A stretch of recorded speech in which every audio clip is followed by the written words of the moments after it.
welcome back to the True Crime Guys podcast. I'm Lauren. And I'm Michael. How's everybody doing? Welcome back from a week off. Not really a week off for us, but a week off for some of our listeners. Apparently my kid's crunk. I can hear him screaming in the background. Oh, yeah? He's excited for the new episode. That's how I get excited. Right? Voice exercises. Hey, the weather's cooling down in Vegas. I'm so excited. It feels good. Oh, my God. I don't want to be in here podcasting right now. I'm just going to tell you guys straight up. I rode all the way over here with my windows I was outside down. skateboarding before the episode, and I was like, I'm just not going to podcast. I'm not going to podcast. And I was like, fuck, Michael's like 40 minutes out from his house on his way here. I can't tell him to turn around. No. Fuck you. We're doing this shit. Right, and it's his case that he picked. He rarely gets to pick a case because usually I shut it down. Almost every time. At least I'm you're like, honest. oh, that sounds cool. And then like, That sounds like something we won't do. Thanks. I'm like, yeah, let's do it. And then an hour later, I'm like, I changed my mind. I changed my mind. I'm going to do a good case instead. So, well, the problem is you weren't picking good. Now you picked a good case. I picked a damn good case. Yeah, I cannot argue with this. I'm kind of obsessed with this case. You told me what book to watch or read or listen to. American Kingpin. What book to watch? What book to watch? I stared at it for hours. I wasn't getting a whole lot out of it. You want to come over to my house and watch a book?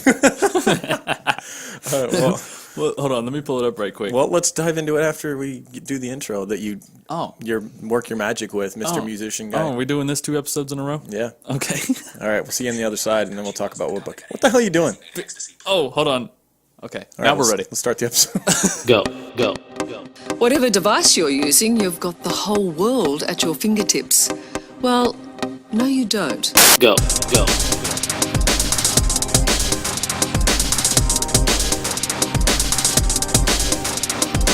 It's called the dark web, a vast, secret cyber underworld.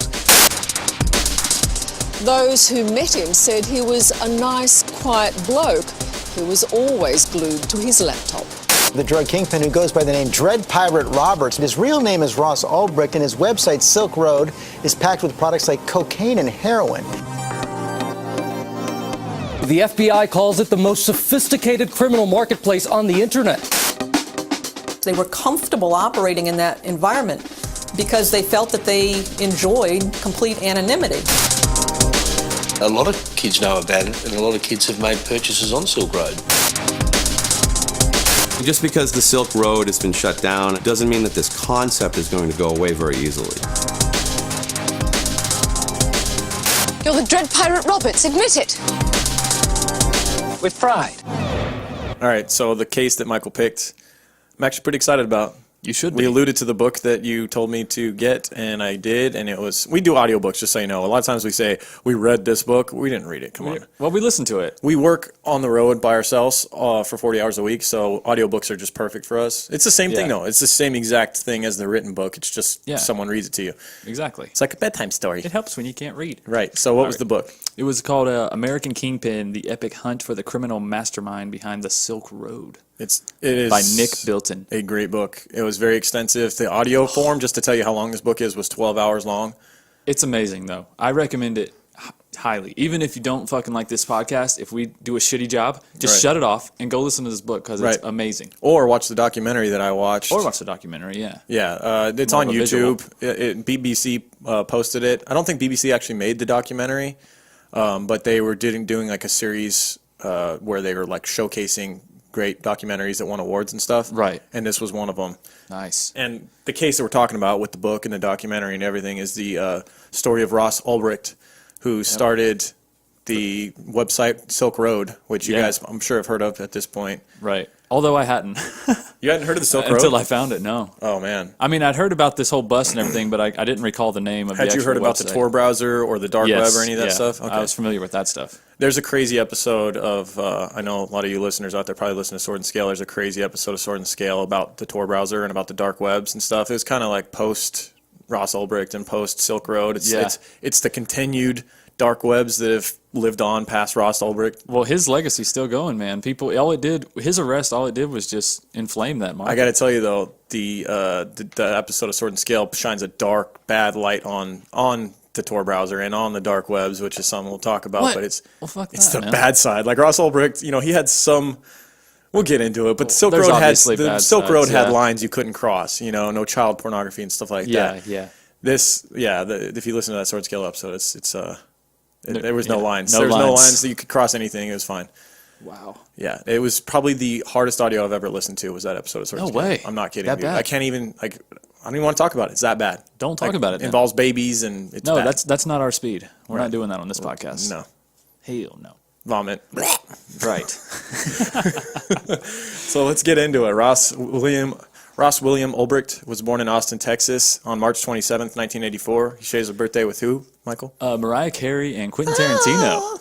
That was my best. Quentin Tarantino. Tarantino. Yeah, that's pretty I mean, badass. how could you not like his movies? He kind of looks like he might be Quentin Tarantino's son now that I think about it. No. I'll tell you who he looks like. Ross Ulbricht looks just like Edward Cullen from Twilight. He's fucking his twin, dude. He could be his... That's why the ladies love Ross Ulbricht. American twin. He sparkles in the light. That's all I'm saying. He sparkles in the digital computer screen light. No, he... Same build, same face. He's like his twin. I'm convinced they're like two in the same. They're brothers. Yeah, he's the American version of him. Right. That's crazy. Both live in dark worlds. Both are immortal. That's Both can fly while running. Is sometimes some weird thing. Whoa. Where he looks like he's running in place, but he's flying. Right. Somehow. I think both of them are probably rich. Oh yeah, no doubt. Well, one of them was rich, not so much anymore. Right. So Ross was super gifted kid though. Yeah, even from a young age. Like his parents, like apparently when he was born, he just come out understanding everything. A light shine from heaven. He's like, I understand you're my mom, you're my dad, nice to meet you. It's nice to meet you. What school will I be attending? I've already researched the districts, and you don't live in the best possible area. No. Right. Yeah, this kid was advanced, is what we're getting at. Yeah, and I think his parents were advanced too. He had two really smart, bright parents as well, and he had an interesting household. Open-minded parents too, which is not that strange for the Austin area though. They're kind of known for being kind of I don't know, creative. It's like more creative, eclectic, area. And a thought-provoking area. It's like Texas. The Portland of the South. It's not Dallas. Let's just say that it's a little different. Oh yeah, it's not like the rest of the state. More hipstery. I'll just say that. Go. A little more hipstery in right. Austin, right? More liberal-minded. Big music scene and art scene in general. Still got barbecue though, right? Hell yeah. Okay. Well, then they got the best of both worlds, right? That's right. They got art and barbecue. Right. Texas seems interesting in that way that the cities are just so different, like polar. You know what I found though? Most states in the South, they have that one city. Yeah. They have that one city that stands out a little bit. Like in North Carolina, it's Asheville. Okay. Anybody that's been to Asheville, it's totally different from the rest of the state. It's just very artsy. It's very liberal. It's kind of college town. It's just different. It's like Austin to Texas. Right. And whereas Nevada, every town's like almost the same. In Nevada, it would have to be Vegas. It's the only one that stands out more than anything else. Kind of though. Vegas is way more liberal than. I mean, Jesus Christ. But it's still, I don't know. It's not the same as like Austin. It's still Sin City. Like I don't know. It's just different. I get that. No, there's areas of We're Vegas, going down a weird road here.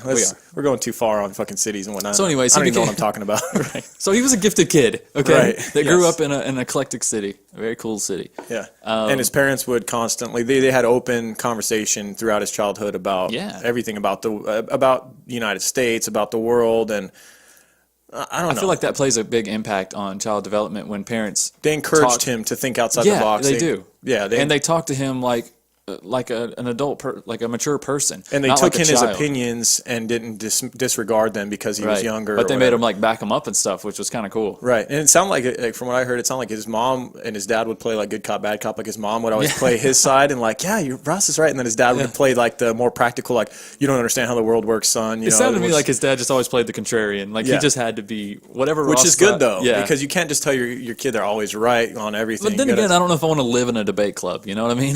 Like, Dad, I just want to eat my fucking mac and cheese. Okay, we'll talk about this shit later. You don't understand the macaroni industry. God damn it! You ruined everything.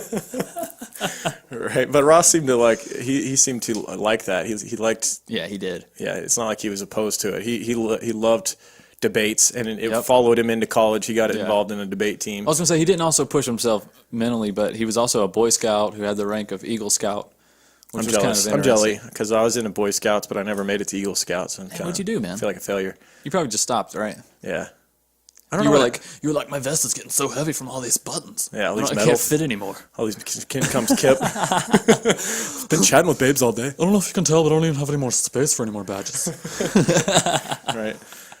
His parents, we talked a little about. They're successful, smart people, and they started like a series of rustic solar-powered bamboo houses in Costa Rica that they would rent out, and they had like it was a good source. I'm like, how does that happen? How does that happen? How do you even think about that?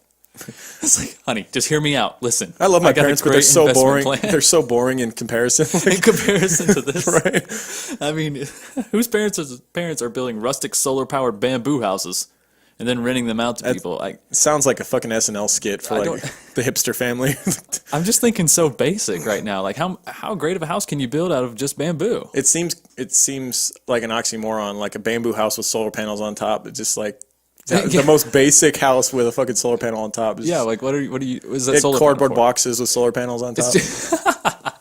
Hey dude, solar shit's expensive. Okay, you don't have enough left over. Right. It's more important to be off the grid. Yeah, I don't understand why you're in Costa Rica living in a bamboo house, but you need power of that, and why at that point? Whether you're watching TV in your bamboo house? Right. I got Sunday ticket. I can't miss it. Right. He would go on to graduate from Westlake High School in 2002, where he then got a scholarship, full ride scholarship to the University of Texas in Dallas, and he would graduate from there in 2006 with a bachelor's degree in physics. Yeah. Then he failed an exam, right, to get into grad school? Yes, that's what it was. This was later on. He transferred to Penn State to further his education. Yeah. He was in the master's program there. But in he got physics. sidetracked by all So the groups that he was in is what happened. Right. But he did get a master's in physics. Yeah. But somewhere in that area, he became like... No, he went in and got a master's in material science and engineering is what it was. Well, whatever, dude. Okay? The thing is... He was studying like crystals and shit. I'm too dumb to even understand what he was studying. That's how smart he was reading like quantum mechanics as like before he was 10. Right. And I was like, what the hell? Right. I'm going to be reading my kid like fucking Dr. Seuss. And here's Ross, who's like quantum physics book and shit at 3 years old. Yeah, it's unreal. But sometime in that point where he goes to Penn State and gets his master's in material science and engineering, he gets really interested in libertarianism. Right? In like the studies and all that. He was kind of always into it, but then when he got there, it went tenfold because he got into a group and he would go travel around with the group, and he would he would get paid to travel and do debates. Yeah. For libertarianism. He was good at it. Yeah, he was. Yeah, and he was extreme though. Like he was extreme libertarian. Well, yeah. Like that's what this is about. Extreme just take on just so you know, I mean from this time. Anybody can do what they want is what he wanted. Basically complete freedom for all citizens. Yeah, we'll talk about that later. Yeah. But also at Penn State he was also in a drum club. Yeah, who isn't? I guess. Right? If you're from Austin. Yeah, exactly. No. Skinny Jean Drum Club. They vape while they drum. It's great. They're covered in bohemian tattoos. Exactly. all different cultures. Like each fucking body limb, each limb has a different cultural tattoo. Right. I don't really believe in anything. I just believe in everything. Yeah. You took the words right out of my mouth. There he met a girl while at the drum club. Yeah. It doesn't really say why she was there. I guess maybe she wanted to join, or she was just curious about all the racket was. Now, he was with the girl before that, right? That he proposed to and got shut down. Yeah. That may have played a part in... This was back when he was at Texas, University of Texas. Yeah, he proposed to a girl there. They don't, as far as I know, I don't even know her name. No, I don't think she's ever been named in anything. No. But yeah, she turned him down. Makes you wonder, what would have happened if Ross got married back at Texas and went on to have kids? Like, does this happen, or is he content with his life? Well, the kind of person Ross is, that would have went right in line with his plans, and I think he would have stuck with his plans. I do too. He sticks with his plans. Yeah, I think he wanted a family and stuff, and then this chick turning him down is responsible for the growth of the black web. Yeah, she should be arrested. And she slept around on him, which is pretty shitty. Oh yeah, she's like, oh yeah, by the way, I'm not gonna get married to you, but I was also banging your best friend the other day. Yeah, and a couple other guys. No joke. All at the same time. They Eiffel Towered. It was awesome. Yeah. Oh God. But she just came right out and told him this. Right. Like, didn't even, like, no big deal. That's a good timing for it, babe. I would love to spend the rest of my life with you. Yeah, he's on one knee. He made a ring by hand. Right. This dude. He whittled it out of beech wood. It's beautiful. Bamboo from his parents' houses in Thailand or whatever. No, he really did make a ring out of a crystal, though. Oh, that's right. Yeah. I told you we told you he was into whatever fucking crystallology. I can't even say it. Crystallography, which I had to look up to even see what it was, and then after reading a synopsis Did you look of up it, the I was like, pronunciation video? I still don't understand what the hell it is, but okay. Like you study crystals to see their shapes, and I don't understand what you do once you understand what their shape is. Yeah, and why does it matter? No, I don't get it. I don't get why it matters. Apparently, it was all the rage at the time in 2013. I mean, it sounds crystallology. Yeah. It sounds important. It sounds like something when people ask you what you do, and then they immediately go, "Oh, okay," and then they walk away. Like, I'm not even going to talk to this person because I can't. I'm just going to sound stupid. Well, good for you. Good for you. It sounds like sounds real neat. Sounds like you made it. He pinches cheeks. That sounds wonderful. That sounds fantastic. You. Right. He graduated from Penn State in 2009, where he would then return to Austin, where he had dreams of becoming an entrepreneur and starting Well, his own he business. graduated. Yeah, he graduated with his master's after he was trying to get his doctorates, though. That's why he really left college. He failed the test to get into the doctorate program. Right. So, But let's be clear. He didn't just. It was a mixture of things. He got so sidetracked by all of his. He got way into his groups, which dug away at his studies, and it, That's another thing. You think if even through all that, if he had passed that exam, you think his life would have been different? I don't know, man. Went ahead and got his doctorate. I think once he didn't get married and have kids early on, I think after that it was like he really ultimately he had like a deep-seated need to become something to like change. Like you saw him in that one interview where he did. You're right. He talks about like I wanted to change the future for humans or whatever. Like he just always had that in mind. And there's another documented conversation with one of his best friends where his best friend had asked him, he's like, well, what's your plans? And he's like, I want to live forever, pretty much. And he was like, you really think you can live forever? And he was like, in some form, yeah. Do you understand what vampires are? Right. Do you understand? Holy crap, that makes way more sense now. I told you, man. He's fucking Edward Cullen. Oh, shit. But we kind of skimmed over Julia, who was just the girl that he met at Penn State, and would kind of be an on and off relationship throughout the future. Yeah, throughout the whole thing. But they were serious for a while. They were. And it's let's talk a little bit more about Julia's take on him, because it gives you a better understanding as to Ross as a person. Right. Because we haven't really talked about how different he was in the sense that. So here we are back at the drum circle. Yeah, back at the drum. I mean, it really makes sense if you think about it. He grew up in Austin, hippie parents, drum circles in Austin. Yeah, whatever. And he really didn't care about material objects. It sounds crazy, but he liked to wear like raggedy clothes. He liked to push himself, though. He did like social experiments with himself. Yeah, to see how little he could live with. Like he would try to just live off rice for like a month. Right. Like just rice. Which I'm fine with as long as you're not mooching off of people. I'm not cool with it if you're like, oh, I just like to, I don't think I need material stuff, but I'm living with my parents. Like that's not cool. Yeah, that's not, no. He found like a basement, I guess near campus while he was at Penn State that he was living in for free. And it was like an old freaking It sounded more like a storage room to me. Yeah. And so that's fine because he's not really, I mean, those people, they were just going to leave that basement or whatever down there unused. Right. So, I mean, he's not mooching off of them. Yeah, he's not putting anybody out or nothing. Right. Yeah. And he was saving his money and using it for better things. He was using it for traveling around and whatnot. Yeah. He had also bought some property in Pennsylvania while he was there. Yeah. And that kind of helped him to supplement some income. He bought a shitty house and started renting it out. Yeah. He thinks about that while you're in college. Yeah. I think I'll just rent a house out while I'm here. Yeah. And so once done with college and back in Austin, he convinced Julia. He met Julia at Penn State, and he convinced her to drop out as well. And then they're heading back to Austin. Yeah, she was only 19, and she dropped out of college. Ross had his master's, and he's like, "Just come with me." Basically, he's like, "I'll take care of you. Let's go back to Austin." Right. And so back in Austin, he was going to try and realize his dreams of being an entrepreneur, starting his own thing. Yeah. Mainly an online business is what he wanted to do. Right. And he had some attempts, and of course, like anything in life, before you really hit on something, there's failures. Oh, man, he did have a lot of failures, but he gave it a good shot. He tried to invent. But it doesn't mean that they weren't good ideas. No, you know what I mean? no. It just they didn't for whatever reason they didn't take off. Yeah. People didn't show up. Like he started some online video game thing, and it was like an online. What was that called? Sea Living. It sounded to me, from what I read about it, it sounded a little bit like it was like a World of Warcraft, but the idea behind it was like a world where everyone could do what they wanted, which is all goes. It always goes back to libertarianism with him. It's like complete freedom. But the whole premise is that it would be realistic because this whole society would take place on an island that was like built out way out in the ocean land. Right. So it's technically doesn't belong to anyone, and this island would have no rules, and you would have to build your settlement and live there from scratch or whatever. Right. And but everyone can do what they want. Yeah.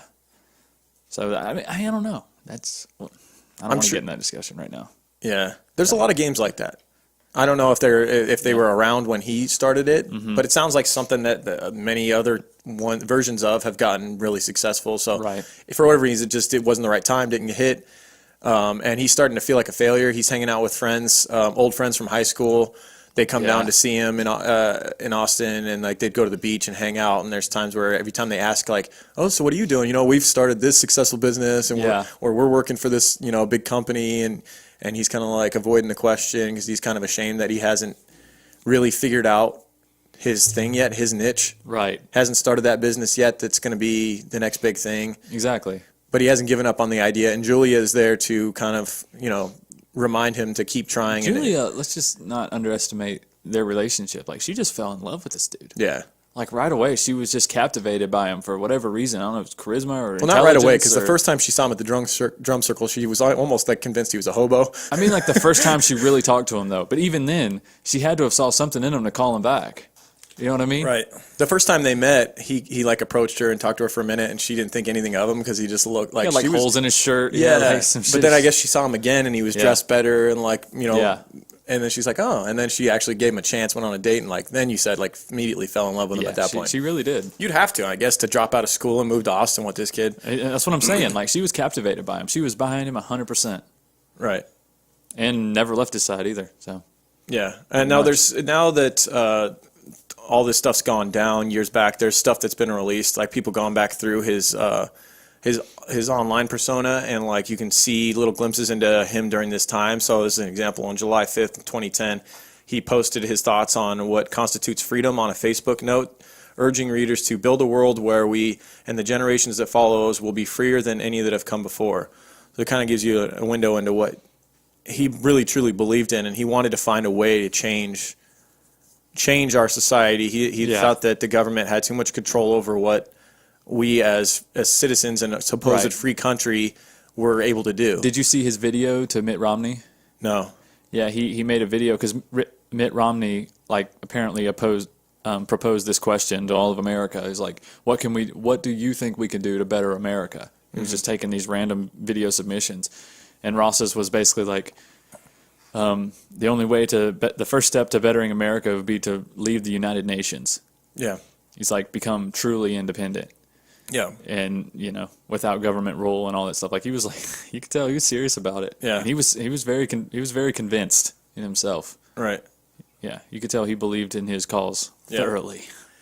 Yeah, and in 2010, he finally gets kind of a steady gig or job. He teams up with a good friend named Donnie, and they together they open a online bookstore called Good Wagon Books in Austin. Now they had like a warehouse type of thing, or like kind of a library where they organized all the books, but most of the sales were online, right? All of them were online, yeah. Okay, but he would eventually basically take over this thing. I don't know what happened with Donnie. I don't know. Donnie kind of gave up on it. I think Donnie had to leave the area, and Ross was actually doing this as a favor to Donnie to keep this going. He really didn't care for this business. Right. He just saw it as a distraction and Yeah. a tiny little bit of supplemental income. I mean, He's doing selling this- used books online. Like, come on. He's doing this during the day, but he's also like using the time at night to start like working on other projects.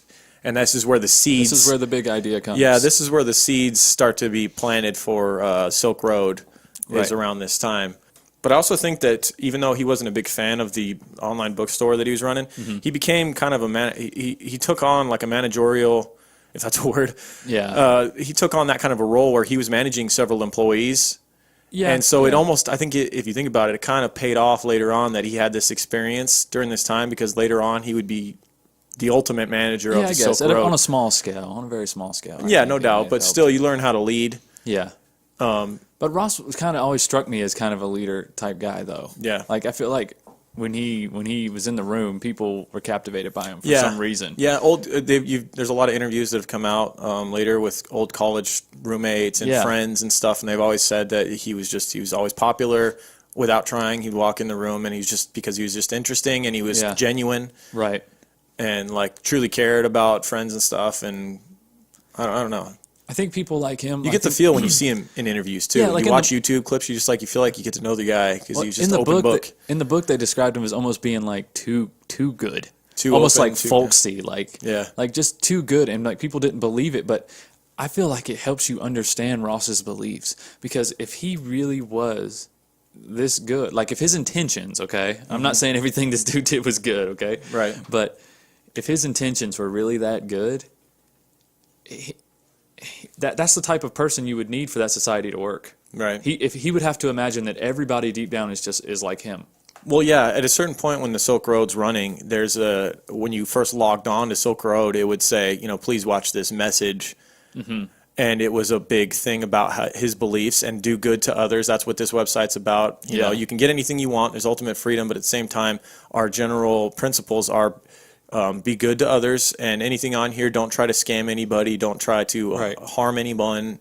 You know, no child porn. He had it was just a few things that weren't allowed. One of them was child pornography, which is something you have to do. Yeah. You can't just have a freebie total freedom. Go ahead. Yeah. No, you're jumping way ahead, though. I am, but we're talking about him as a person and his character. Okay, fine. I mean, if you want to jump ahead and do that, but let's jump ahead to Silk Road and its founding and where he came up with the idea. Well, the idea had been a thing that had been in his head for a while, like 2 years at least. Right. He wanted an open online marketplace, kind of like Amazon, where you could buy and sell anything you wanted, but there wasn't the means yet. Like the Tor browser existed. Which let's give do you want to talk about the Tor browser first because the Tor browser during this time had already been around. Right. I'll just give a quick synopsis of the Tor browser if you're not familiar with it. The core principle of Tor, or onion routing, was developed in the mid-1990s by the United States Naval Research Laboratory employees, mathematician Paul Siverson and computer scientists Michael G. Reed and David Goldschlag with the purpose of the U.S. Intelligent Communications Online. Onion routing was further developed by DARPA in 1997. So it was a government. Yeah. So basically, it bounces around your IPA. I mean, your IP address. It's an untraceable web browser where you can basically, with immunity, just go on there and look at things, and no one knows where your IP, where it's coming from. Yeah, your IP address just gets bounced all around the internet. So it's just. I think it's 3 different locations in the world where it gets bounced back and forth. There's 3 different servers, on different ends of the world. Yeah, it's basically untraceable browser. Yeah, but it's just kind of funny that it was created by the government, pretty much. Who else would create it, Lorne? That's true. Da da da. So he had this idea for the online marketplace where people could buy and sell whatever they want without the government saying it, without laws, anything. Yeah, and the reason it didn't take off when this idea first came up was, well, for one, the Tor browser was still not very well known, but also Bitcoin wasn't a thing yet. The technology, Bitcoin, which is the way you pay, way you pay on this. So it's an anonymous way to pay. Because if he were to start this online marketplace, the only way for someone to purchase these untraceable items would be to use their credit card. Right, and then it's traceable. Exactly. So he had to kind of sit around and wait and sit on that idea, and then, of course... Yeah, and not only that, sellers would have to attach their bank accounts and things, so it's traceable on both sides without Bitcoin. Bitcoin is basically like you take your money from your credit card, debit card, whatever, and you basically exchange it for these digital tokens, if you will. It's just like an arcade. Mm-hmm. Like once you get these tokens, then nobody knows whose tokens they are. Yeah. You drop your tokens, somebody else picks them up. You can't tell they were yours. It's cryptocurrency. It's it's currency that's on your device. And back then, Bitcoin was really there was not a ton of believers in it. It was being thrown around. This is like 2010 we're talking about. It's being thrown around and it's still been out for a little while already. It kind of hit the scene in 2008, or at least the first articles about it. Right. Here's a quick example, though. A guy named Laszlo back in 2010 posted on a Bitcoin forum, that he would give 10,000 Bitcoins in exchange for 2 pizzas. Good idea. Someone took him up on it. They brought him 2 large pizzas. He said, I'll pay 10,000 Bitcoins for a couple of pizzas, maybe 2 large ones, so I have some leftovers for the next day. Now, what's the value of a Bitcoin today? 1 Bitcoin is worth $3,670. So he would now, had he not given up those 10,000 Bitcoins for those 2 pizzas, he would now have $36 million. Over $36 million. Over $36 million. Those are 2 expensive pies. I hope they were fucking delicious, because now you look like an idiot. $36 million. Right. But that's just our point, that back then people didn't really believe in Bitcoin. They thought it was something going to die out or get shut down by the government. This cryptocurrency, this online worldwide currency that everyone could get involved in. You think about it like third world countries and stuff. This gives them a way to, get in on things like this, where maybe they have such a shit currency in their country. Right. They have a different option to buy things, sell things, and also kind of invest in Bitcoin in an online currency like that. It was the perfect thing that Ross was waiting for, to be able to utilize this idea he had for an online marketplace like this. Right. So what's smaller than a Bitcoin? There's got to be something smaller than a Bitcoin. If a Bitcoin is worth 3,000, What's like $1 worth of Bitcoin? Pesos, bro. 0.000000. Right. I mean, like, what the hell? Yeah. Like, because I just, I'm guessing most people don't go out and make a purchase over $3,600 on average with Bitcoins. Right. So there's got to be some other thing that I probably should have looked up before I Well, brought it this started up. to get to where it was all like decimals. It was all pieces of Bitcoin. Now you don't buy a whole Bitcoin. Okay. Typically, you So buy like they were using the decimals. 0.3 Bitcoin or whatever, and just invested in about. You're That's getting a in third. late now. If you're jumping That's like on over a grand. Right. 0.3 Bitcoin is over a grand. right? Mom, I've got this great investment plan. I just bought a third of a Bitcoin. It's fantastic. Son, you're an idiot. Your dad sold 10,000 of them like a couple years ago for a couple pizzas. What are you investing You're in? taking after him. Just stupid plans. Right. So he gets busy and he works on this site while he's also running the library, the online book store. Right. And he starts building this website, and he's not telling anyone about it. Obviously, this is kind of a scary thing to trying to create a worldwide online marketplace where literally drugs, guns, anything can be sold. And it's consuming like all his time. And he's like thinking about quitting that bookstore. Well, he's not. This is not his forte. He's more of a scientist. He's not. He's not good at coding and all this stuff. Knew nothing about coding. No computer background other than just being raised. That being with said, computers. he's a smart guy, and he self teaches himself. Self-teaches himself. I'm a smart guy too, guys. He teaches himself how to code. Yeah. Obviously, there's going to be some hiccups in the road there. Oh, you think? Yeah. he would end up building the site, but he would also get some help. Yeah, he had a buddy named Richard that helped him a little bit with the site, with the coding. But he even tried to keep it secret from him for a long time. Yeah. At the time, there was, everybody's trying to do startup companies and stuff, and he's a college kid, and so he just tells his buddy, "Look, I can't tell you what I'm doing, but I need some help coding this website I'm building." And at that time, everyone was saying this. Right. I mean, everyone's sitting in a coffee shop with a computer with a genius startup idea. I mean, we are millennials after all. That's what we do, right? Right. We just dream about startup ideas. Yeah. Exactly. So in January of 2011, he starts it he has the website complete, the Silk Road. It's got the green camel on the front page. It's got, Yeah. Right now, what he's going to be doing though is he's going to start with just an inventory of mushrooms. So he buys. Yeah. During this whole time, I was about to say, like, let's not gloss over this. Yeah. Though. During the whole time, he has this grow operation of magic mushrooms like across town. Yeah. In, He gets like a little dilapidated. Yeah, this old cabin he's paying like $450 a month for. Yeah. And sets up like a grow shop that reportedly would fill up, if they were all harvested, 2 trash bags. Mushrooms? Of mushrooms. That's a good time right there. That is it. Dude, you're going on a trip for the rest of your life. Right. Yeah. That's a good next half of my life. Right. But yeah, so he was running this grow operation, not telling anybody. Yeah. And I mean, but he had to tell somebody, right? He had to tell somebody. So who better than your girlfriend? Who idolizes everything you do anyways. Exactly. So he tells her, I got to show you something one night, and blindfolds her and takes her to this little place that he had been renting and growing all these mushrooms in, and brings her into this just shitty empty room with just a bunch of mushrooms everywhere. Right. And she's takes like, off the blindfold. My God. This is glorious now. Yeah. No, she actually was quite impressed. Right. But he had tried growing mushrooms before in like her dresser. Yeah. Like on a small scale, I guess just getting the process down. And that's how he was. He was a quick study. Yeah. Like he would experiment with stuff, and then next thing you know, boom. This dude he would bust out with something. Right. So that was going to be his initial inventory on the Silk Road, was just going to be the first things that you could buy were going to be mushrooms, because that's all he had. Yep. But the idea with the website was also going to be for other vendors to be able to sell what they want, like Amazon. Right. So he figured, people come on, once they get a belief in the system, how it works, they order some mushrooms and they're going to show up at their door. He's going to use the postal service to have this stuff delivered. Obviously, you disguise it a little bit. Well, he's just shipping them out in the same envelopes he ships books out in. Right. He was using the Cut same out the label holes in the maker, book. same label maker, everything. No, just throw in he would vacuum seal the shrooms. Yeah. Throw them in the padded envelope, and then put the label maker, the same label that are on the book envelopes. No, the way I had it pictured was like he had the book, and you know how people cut out the inside of the pages. Nah, he wasn't to even fit doing like that. a gun. I pictured like a cut out of a mushroom shape. They're cut up, right? I mean, like I know what they look like, dude. I'm just in my stupid. It just makes me giggle to think of like it would be creative to cut it out in a mushroom shape. a big though. cartoonish like Mario World mushroom. Yes. Freaking toad on there. Right. Just cut it. Yeah, so, but it was really cool to see later on when he'd have all these vendors and the stuff that they would be shipping people and the creative ways that they would ship the drugs. Like DVD, they would use DVD cases. Right. What were they were using? Like tax forms. Like they would do like a big packet and then inside would be LSD tabs or whatever. Did you say they use DVD cases already? Yeah. Oh, okay.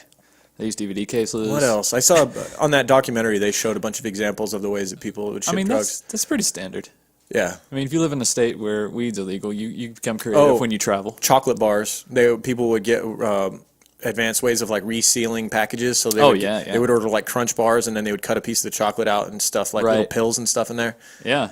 And then some wouldn't. Some would just stick a pill in an envelope and ship it across the world. Yeah. And that shit was getting through. Yeah. A lot of it was getting through. All right, so he's getting ready to launch the site, right? Right. So the mushrooms are done and they're harvested and all that, but you want to tell him about the scare that they had? Oh my God. His show was almost over before it started. Yep. He had This a is flood. intense. He had a flood at the building that he was renting. Yeah. And the landlord of the building. Well, a line broke. A water line broke or whatever. And the building got flooded and the landlord went into the room that he was renting, the space that he was renting, and found his stash of bags, potentially thousands of mushrooms everywhere, and called Ross on the phone. And luckily he called Ross before he called the police. And he was like, the next call is going to be the police. Right. I got to get this shit out of my house. But that's all it took, because Ross hauled ass over there, gathered up. It's amazing he saved them all. We didn't mention yet what a big fan of Breaking Bad and Walter White that Ross is. And this is a very Walter White move. This is something you can picture in the show Breaking Bad. Yep. He gets to this place he's renting. You can't make this up. Clears out all of these mushrooms and I guess he burns out as the cops are pulling into the parking lot. That's the way the book describes it. Like he just squealed off. And this book was pretty mushrooms flying out the back of the car. Yeah. They just followed the mushroom trail. The magic mushroom trail right to his building. But they're in a really good mood when they get there. Yeah. Yeah, exactly. They decided, it's all good, bro. Right? I believe in freedoms too. But yeah, he apparently saved them all. That's crazy. Yeah, saved because all he the lived mushrooms. 15, 20 minutes away from this place. This was nowhere near his house. Yeah.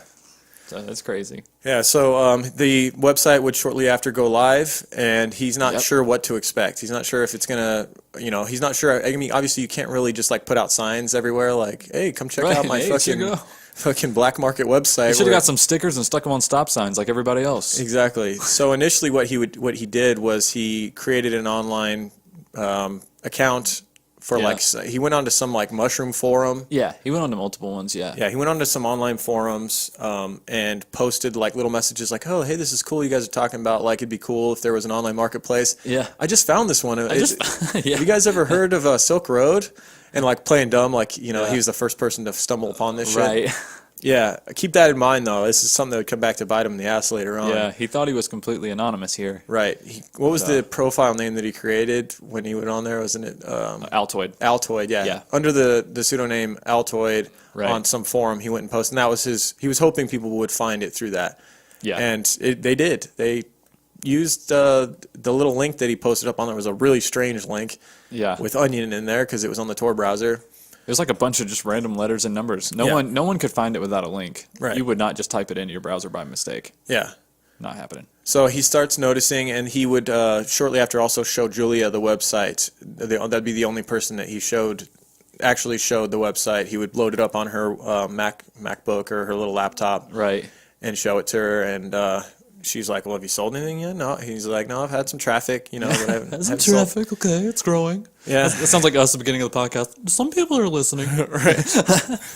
Chatting with babes. We got 100 downloads. It's getting pretty serious. Thinking about buying a mansion. We're just going to put Kip in every episode for 3 minutes. Now, there was some traffic that was going to the site, and they must have been telling people, and then they must have been telling people because each time he logged on, he was seeing more and more activity, and then he started seeing sales. Yep. And he's getting encouraged. It was very manageable at the time. He's still running the bookstore. Yeah, and this is where he gets into that rhythm. He's just shipping out shrooms with books. It was convenient. It was real convenient because he had to ship. He already had to ship books, so he's already got the packaging going. He's doing both. Yep. And then he starts noticing that there's actual vendors that are joining the site and selling other things, and that's when he's starting to get real encouraged. It's okay, not only am I selling my mushrooms, but people are starting to sell other shit on here. Some weed dealers are showing up. All these categories I've got on here, you know, And before you know it, there is just about every drug imaginable is available. Shit you can't even get in the U.S. Hundreds. All kinds of synthetic drugs. Yeah. Anything. And then before you know it, there's guns on there. Yeah. And things are going pretty smooth right now. Yeah. But there's one day he's sitting at his computer, and there's like a loud bang. Yeah. There's like multiple loud bangs. And This he is- like this is at the bookstore. Yeah. It scares the shit out of him. Like he's in the office at the bookstore at the warehouse, working on the site or whatever. And there's just this loud whatever. And he like freaks out. He's thinking the DEA is busting down like the door. he's like, I'm done. Yep. I'm done. This is it. Somebody's busted in. But then there, after the loud bangs, there was like no more sound, and it sounded like it was coming from the warehouse. So he gets up, walks in there.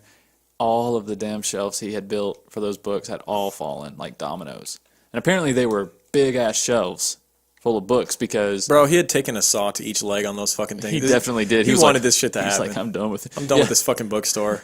Yeah, the author of the book was like, Ross had realized he'd probably left some screws loose. I was like, yeah, I bet he did. Exactly. Yeah, so that was his excuse to get out of it without letting his buddy down. I think who so. he had started the business with. His buddy, he was really just doing it as a favor at this point. Because here's what you could have done. You could have picked them up. They're just books. Right. Like, Yeah. just put Reorganized. them back on the shelf. Right. Like, Lift the shelf up. Yeah. Screw the leg back on. He Fucking- claimed it was too laborious. Just too laborious. We've gone too far. Really. Yeah, time for that shit. Nobody got time for that. I'm running a drug empire now. Yeah. I'm the kingpin. I ain't got right. time to organize books and fucking. I'm organized books. I'm not going to ship to Killing Mockingbird one more time. I'm done with this shit. I'm done with it. So the Silk Road is becoming a hit. It's getting a lot of online traffic. A lot of forums are talking about it. And a guy named Adrian Chen, who was a journalist for Gawker and blogger, Right. he wrote online articles for them. He was the kind of guy that thought he was on top of everything in the internet. Nothing slipped past him. Extreme hipster. Yes. You have never heard of him. Right. Until now. And now he's not even a hipster anymore. No, he's not. He's too mainstream. That's right. Way too mainstream. He was astounded to find out that this thing called the Silk Road has become really big without his knowledge. And by the Yeah. time he found out about it and went to it, he was like, holy shit, this is already a big deal. And what the fuck? Yeah. But luckily for My me, life is a lie. Luckily for me, no one has written an article about it on Right. major websites. So he took it upon himself to write an article. It's now kind of an infamous article about the Silk Road, the first one that was published. Yep. And it got a lot of eyes on the Silk Road, good and bad, as far as Ross is concerned, because Oh, it got the government lot eyes of on attention. it, law enforcement's eyes on it. Yep. But it also brought a lot of new traffic to the website. A lot of new people are signing up. But government agencies, there's like a big press conference that's made, and like we've got to take down the Silk Road. They got a whiteboard in the background, yeah. a bunch of markers, little arrows and shit. It looks Oh, like of John course. Madden was there. Yeah. We're going to move this guy here. This guy's going to come this way. You're gonna have the and then DEA. boom, Yeah. he's caught. Right. Yeah. Now, all the while, before this even happens, before this article is released and a lot of these government agencies get involved, Yeah. there's a guy named Jared Duryagan, who is a special agent with Homeland Security Investigations. He's based out of Chicago. He's mainly working at the airport, right? Was he at the airport bringing it? Yeah. He was working at the airport in Chicago, but he's also working a lot at JFK. Yeah. Because that's where a large amount of this drug called khat was coming into the country, Yeah, that's which right. he was asked to patrol, which was kind of a joke. Khat is like It's like a extremely mild cocaine, right? very mild. It's like- like coffee. It's like Yeah. you drink 3 cups of coffee and you might as well have had khat. Like Right. it's like that. So like a venti they didn't take Starbucks. it very serious, but of course he felt like it was like busy work for him. Yeah. But he had developed this awesome system of catching like almost every single person that was coming in with khat from JFK. He just Like, he had a discovered system. patterns. Is what it was. Yeah. And he would be like, check that guy. Yeah. They would check him, suitcase would be lined with khat. Right. But in that, It all had to do with emails and stuff. Yeah. Like he noticed that they all had like created an email the day before the package was sent to unlock. Right. And so he gets tipped off by a guy about an influx of packages of small amounts of drugs that are coming through airports and through the mail system.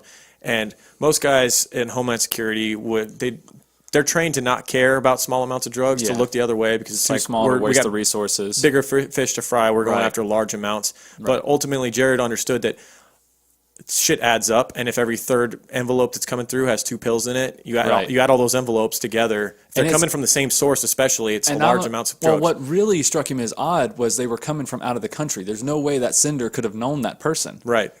or really contacted them or took a payment in any way other than online. That's what struck him as so odd. Yeah. And then, so he was telling the guy at the airport, he was like, I can't just follow up on any envelope, but if you get one in the Chicago area, Yeah. I'll do a knock and talk. Yeah. So eventually they do. And that knock and talk proved to be fruitful because when he went, that dude just told him everything. So basically, a small package, an envelope with some like ecstasy or something came through the Chicago area. One tiny pill of ecstasy. One tiny pill came through the Chicago area. The guy called Jared, and Jared said, "Okay, cool, thank you," and went and did the knock and talk. Went to some apartment complex. Yeah. Knocked on the door. It was the roommate of the guy who had ordered the ecstasy pill. The roommate was very open. Sat down with Jared and said, "Oh yeah, he ordered it on the Silk Road." He's like, "Yeah, we do that all the time." Yeah, we order drugs all the time, bro. All the time. Like, how did that dude not get arrested? He was like, he even admitted to doing the drugs with his roommate. He was like, "Yeah, man." He's like, "Sometimes, I do the pills with them and stuff." Yeah. We get weed, we get coke, we get ecstasy. Yeah. Yeah. It's just online. Exactly. So this is how Jared first finds out about the Silk Road, and it's news to him. He didn't know what the hell was going on. He's baffled. Yeah. He's just baffled, blown away. Yeah. But no one is impressed by it though. Right. He's like telling everybody. He takes it to his superiors, Yeah. and of course they're looking the other way, like, yeah, whatever. You want to fucking investigate it, I guess, whatever. Not really. No, they weren't letting him investigate. Yeah. They gave him a stern no, and then he was like, "I'm not going to listen to you." He's kind of a peon at this point. So what he does is starts Yeah. building up a case big enough to bring to his superior. He's like, Yeah. I've got to bring him and really convince them that this is worth starting some sort of a true investigation on. Right. So he starts gathering. That's what he does, right? He starts gathering all of these pills that are coming through. And finding patterns from different countries. Ends up with like 30 envelopes with all these, a big bag of all these shipments that have been coming through. He's like a crazy person with just bags of drugs stapled to his wall all over the place. Exactly. And he brings it into his superior one day and drops all this fucking big bag of all these drugs that have coming through, gives him a big impassioned speech and says, and the guy, his superior by the end of it says, okay, we'll investigate it, Jared. Right. And so he's already on. This has all happened before the Gawker article was published. Yep. Jared's kind of he's Jared the was on the pioneer. case, He's the pioneer of trying to find the guy that's running this Silk Road website. He's on to him before anyone else is. Yeah. But there'll be a lot of other big shots that jump in after this Gawker article gets published. Oh, yeah. Over the next 2 years, agents from the DEA, FBI, IRS, and Secret Service, and the Postal Inspection all had task force that would be formed. Some of the characters that would get involved in this would be the Marco Polo Task Force in Baltimore, which was kind of like Jared's. They were kind of a shady task force. Yeah, they were. They wanted to keep everything secret, and it turned out they were the ones that knew the least. Yeah. Like, it would have benefited them more if they would have just helped these other branches of government, but they were trying to keep it all. They to were trying to keep it all themselves. They wanted the big bust. Right. And they were doing the shittiest job, so that was a bad idea. Right. Special agent in the DEA named Carl Force would be assigned to assist the Baltimore task force. He was excited about this idea because he was like a desk jockey during this time. Yeah, he was in Baltimore too, but he wasn't with the Marco Polo operation. No. He is a DEA agent. Right. And he has an interesting past. This is an interesting guy.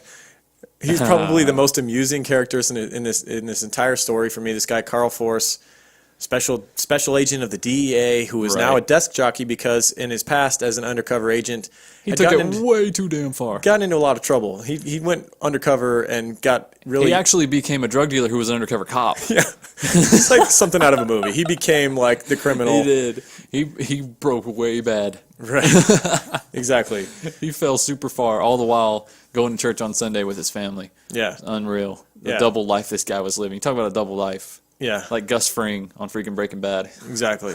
And so when he hears about this prospect of maybe getting involved in this, it's all exciting for him. He can go back to his roots of knocking heads and becoming an agent again. And the only reason this got approved is because he's behind a keyboard, supposedly, so they thought, how much harm could he do? He'll still be at home. Oh, my God. How much harm did he do? Yeah, how much harm could he do, Lorne? Oh, my God. It's fine. Not long after he's assigned, he starts getting way too involved. Way too involved. Yeah. He's talking with Ross through the site the whole time. And Ross has nicknamed himself by this time the Dead Pirate Roberts. Yes. Now, Ross becomes friends with... He starts... he's very open on the website, Ross. He's running the Silk Road, but he's finding prospects. He's finding people that are about the same thing as him. Yeah. People that are selling Because as his website's growing, he needs help. He needs help. So he's finding new administrators to join up with him. And he does this through messaging and whatnot. Obviously, it's all anonymous. It's all encrypted messaging and stuff. He really doesn't know the people, but he finds people that are doing well on the website selling, people that seem to have the same ideas. Yeah. They love libertarianism, and he messages them, and he starts paying these people. He's paying administrators on the website, like some of them up to $1,000 a week to help him run things. Some of them are doing just security. handle complaints. Or, some of them are doing security, you know, all different jobs. And so Carl Force, Special Agent Carl Force, thinks it's a good idea to message Ross on DPR, Dead Pirate Roberts. Yeah, Dead Pirate Roberts, which is a Princess Bride reference. Right. And he's going to message him and try and get in here and create his own persona. And his persona that he names himself on there is Knob, which is the name of a biblical town near Jerusalem. It fits him though. He was a knob. Yeah. This guy. He was a knob. He gets in there. He has this persona named Knob. He messages Ross, and the way he initially approaches Ross is through a message and says that he basically tries to claim that he's some big drug overlord guy. Yeah, he's like a Colombian not drug lord, but he transfers drugs in and out of Colombia and all that stuff. Like he has a lot of experience in that area. Yeah, and he wants to start using Silk Road for bulk sales of drugs, and he has all these routes that he can help give to Ross as far as helping him do bigger movements of drugs and all this stuff. Right. And Ross kind of buys it. Definitely buys it. Yeah. They become pretty. But I mean, it takes friends. a while. He was a little skeptical at first. Not like he was like, okay, let's do it. You know, they started talking often. Yeah. And during this time, Ross is also talking often with Variety Jones, VJ, which is the Variety other. Jones is very important. That's Ross's #1 mentor. Yeah. Which we haven't really mentioned him yet, but he comes in. He's kind of one of the first guys to really get on Ross's good side, and he tells Ross right away. He's up front with him. He tells him what his weaknesses are. You know, he tells him he's like, you're weak in security. And he also said something really creepy that I actually rewound the book to listen to it a couple times.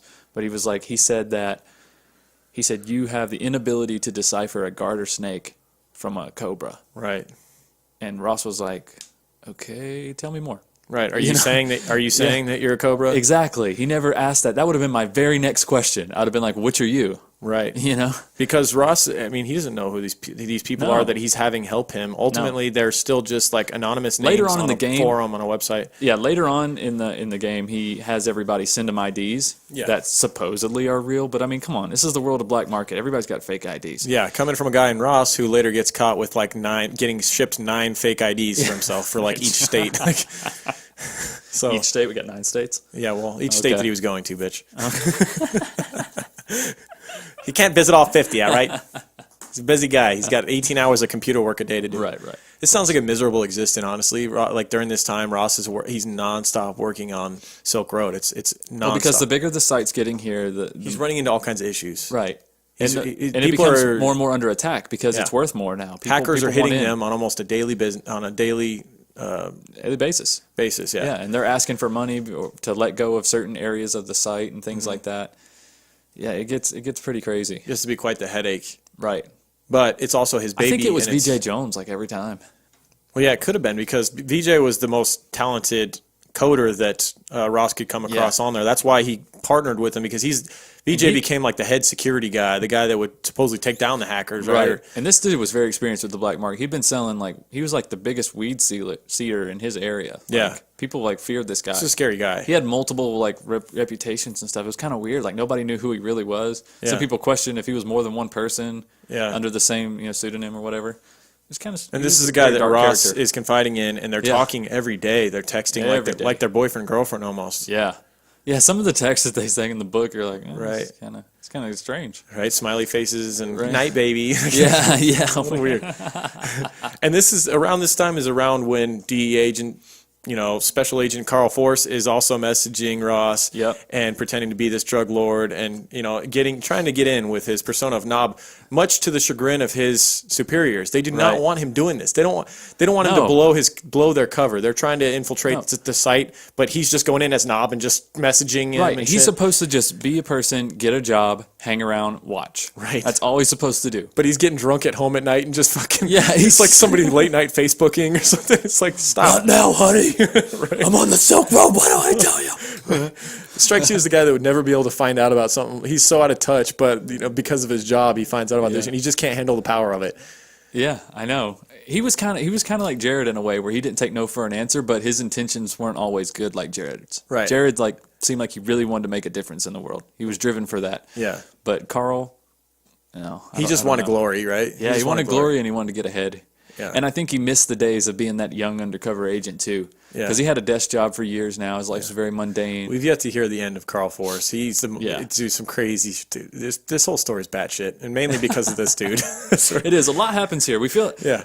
I know it sounds like we're throwing a lot at you, but a lot happens in Yeah. this point of the story. Yeah, and so we'll bring in a couple more characters that are all through different agencies that are trying to track the leader of this Silk Road website. Chris Right. Tarbell, a young hotshot FBI agent, joins up. Yeah. He's your typical blockhead police officer badass who just took down another infamous hacker. He had previously been assigned to the New York office, home to the FBI's cybercrime division. So he's an FBI cybercrime expert. He's the guy that takes down hackers and stuff. Yep. And he plays a big role in this whole thing. He has his task force. And then later on in things, an IRS special agent named Gary Alford would play a big role as well. We'll talk more about him. Right. In February of 2012, the administrator of Silk Road takes a new name, Dread Pirate Roberts. We already talked a lot about that.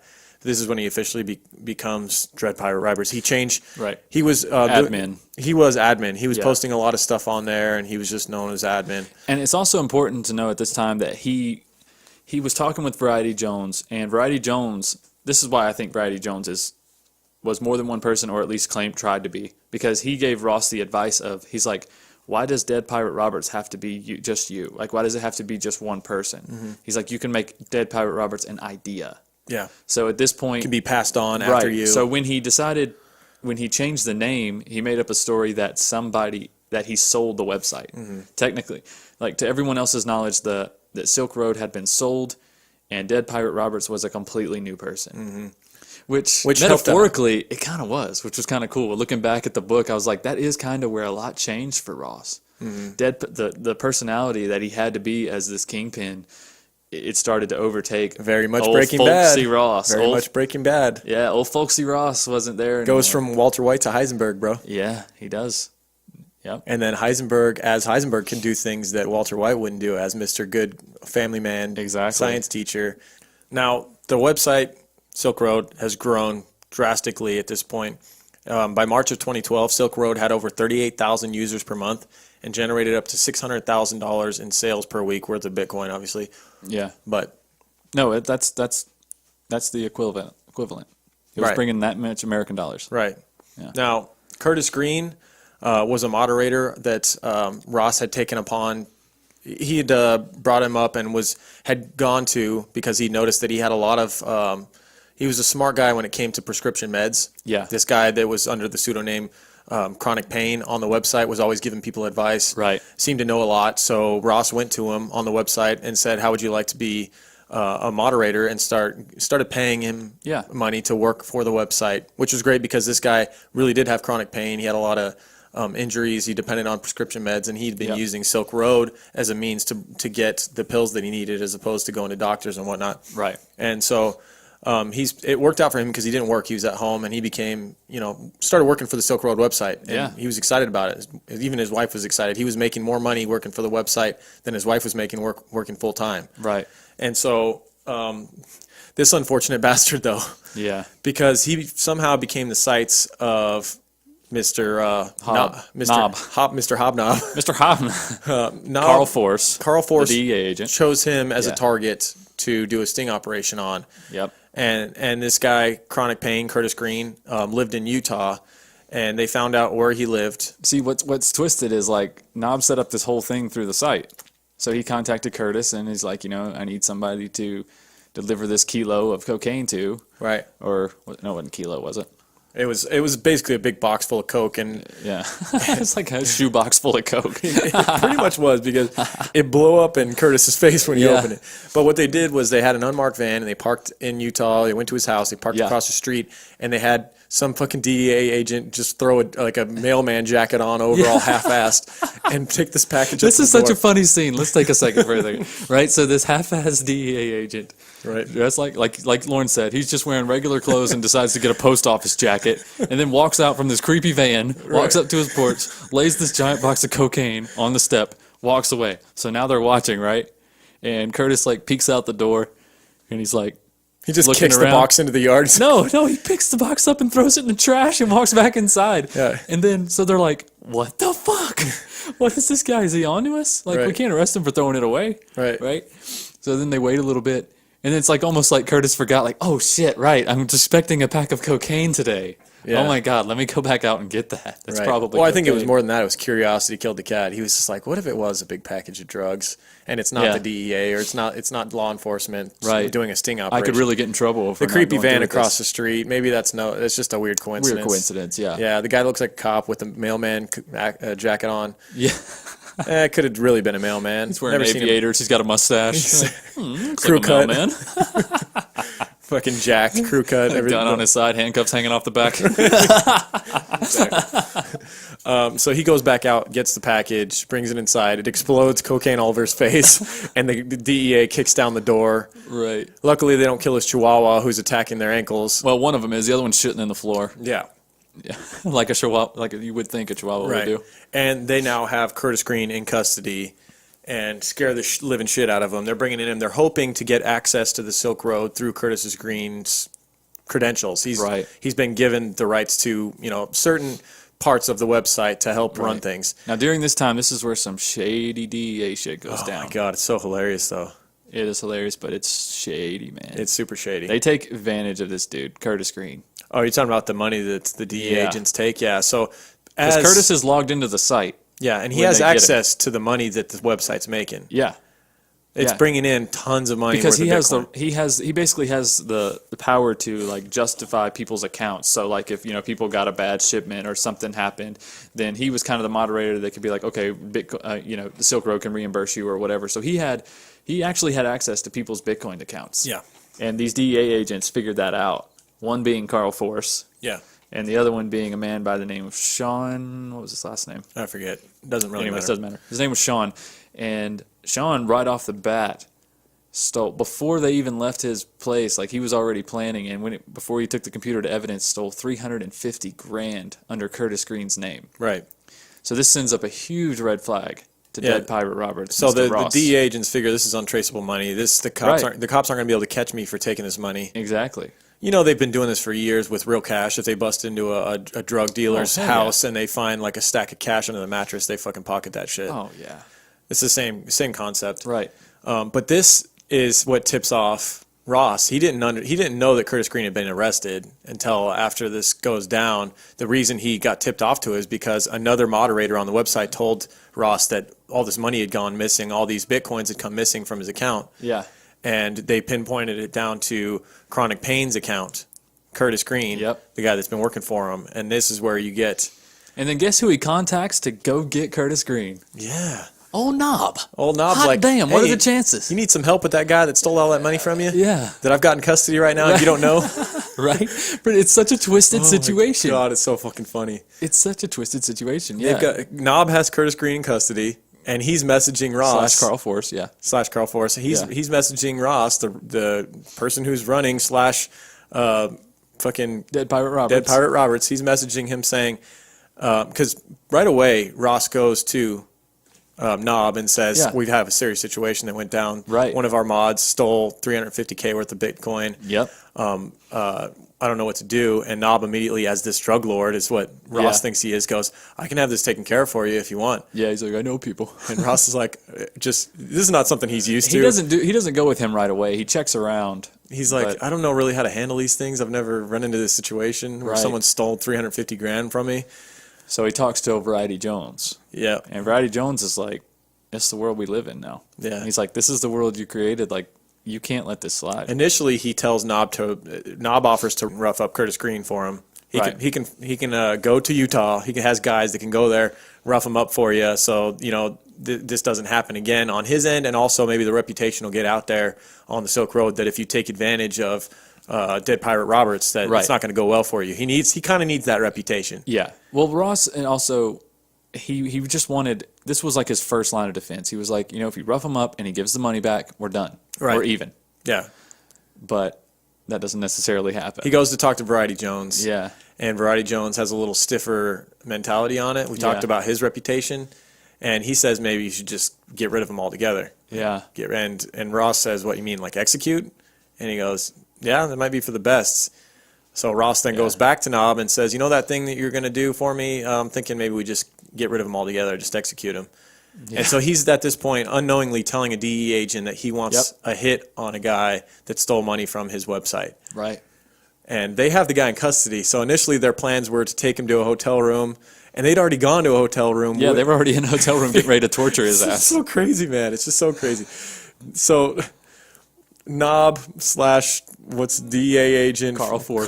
Carl Force had taken this poor bastard who to a hotel room in Utah and had filled up a bathtub and had taken photos of them fake drowning this guy. Yeah.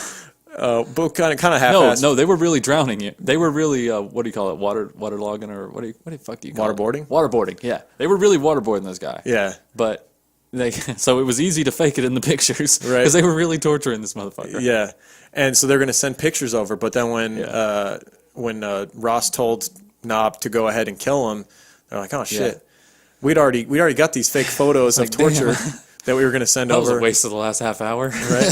So what they do.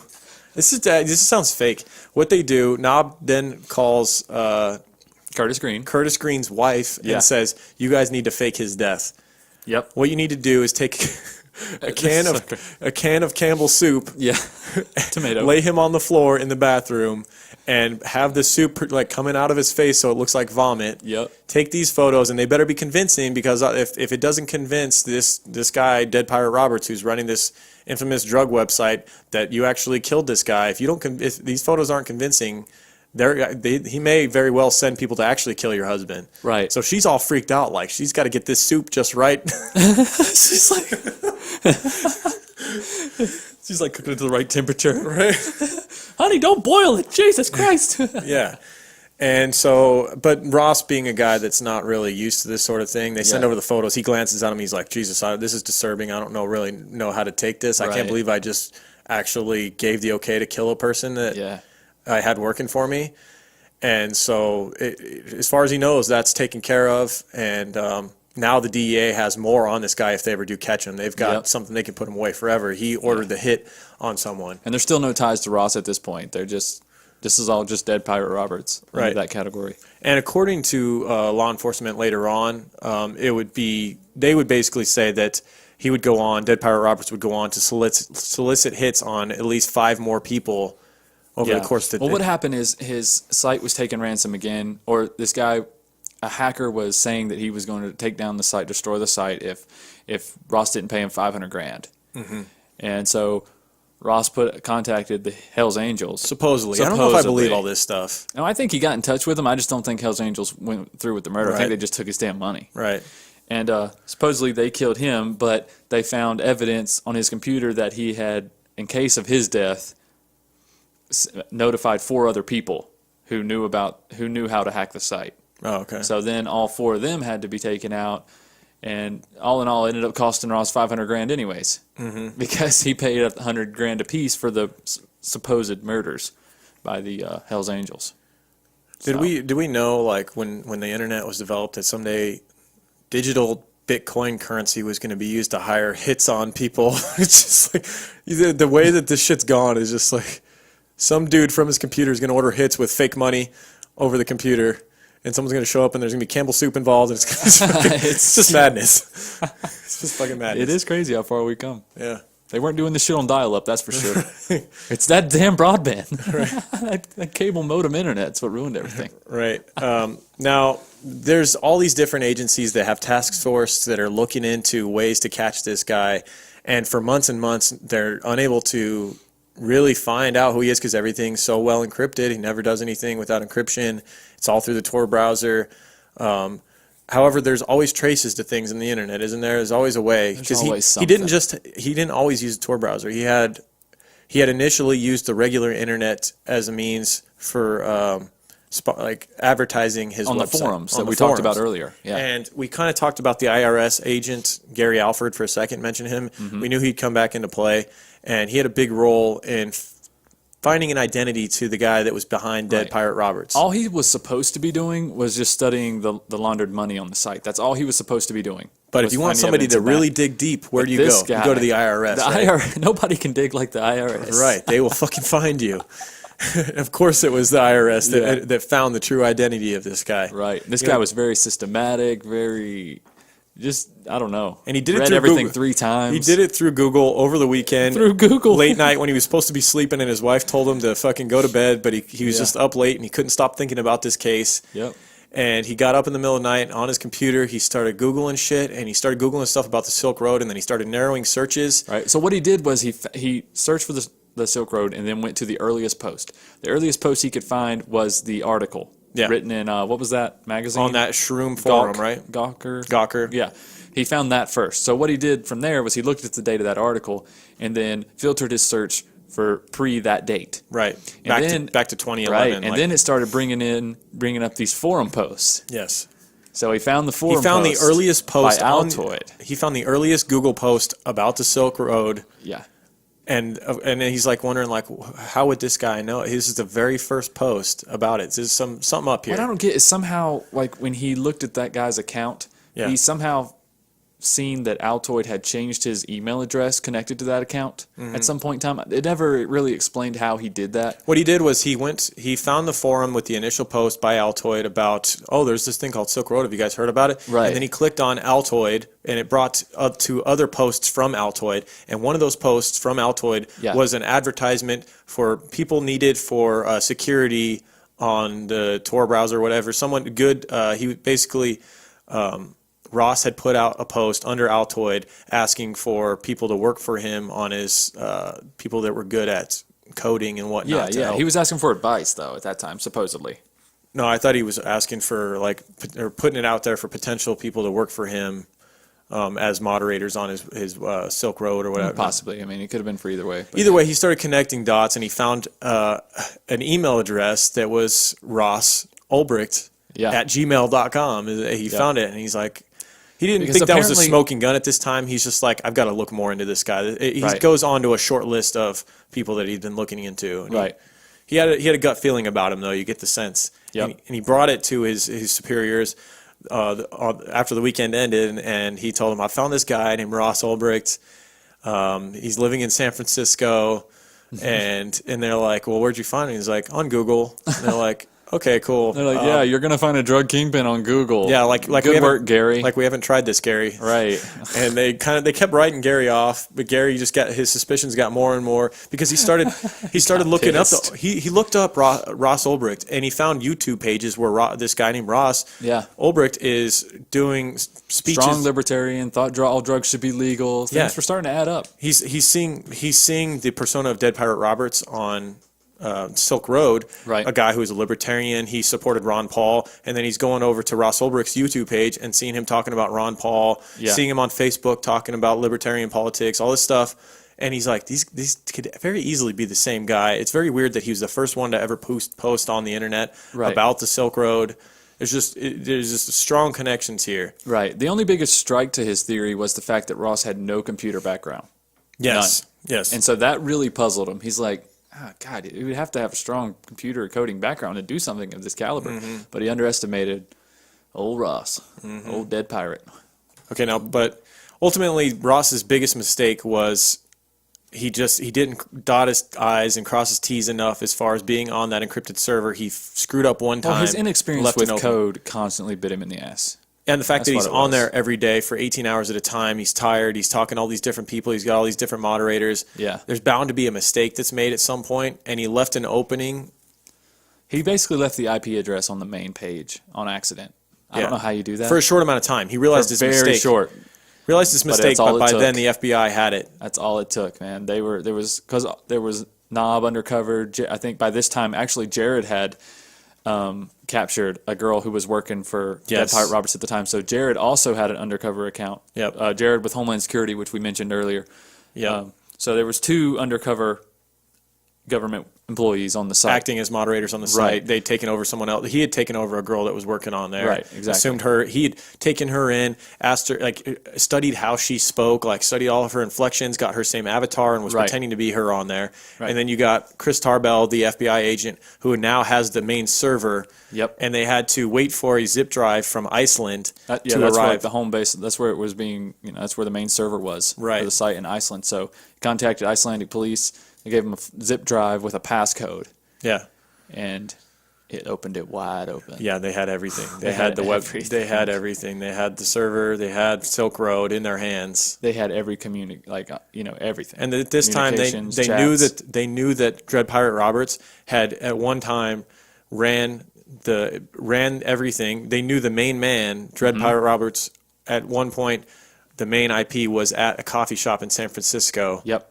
And when Gary comes, he wanted to come over and see the FBI agents at their headquarters, Right. and where Chris Tarbell is, and they're working on it. And they've got this big board with all of the IP addresses for people that are working on Silk Road. They've got Right. it all mapped out. Yeah, And like you would see on CSI or something. Right.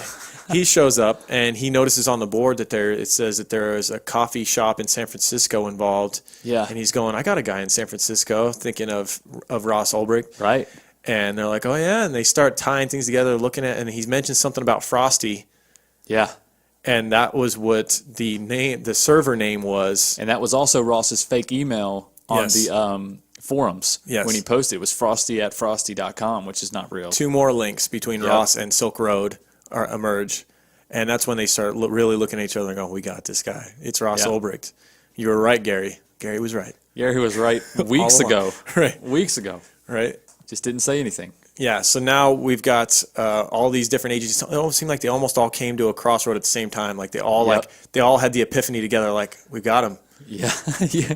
At least that's how the book lays it out. Yeah, it Very almost movie seems too way. perfect, but that's It how the does. story is. The story's It unbelievable really in is. so many ways. Yeah. These timelines match up. Right. Because there's logins and chats to prove a lot of these times, and everything lines up. It's amazing. Yeah. And so Jared is acting as that female moderator on the site. Right. So he comes down and he's going to join up with the FBI, and they're going to get this sting operation going, and they're going to use Jared's alias. Right. And they're going to try and set up a sting. They're in San Francisco. They know right where Ross lives, and they're basically set up outside of his apartment, but they know he lives on like a third floor.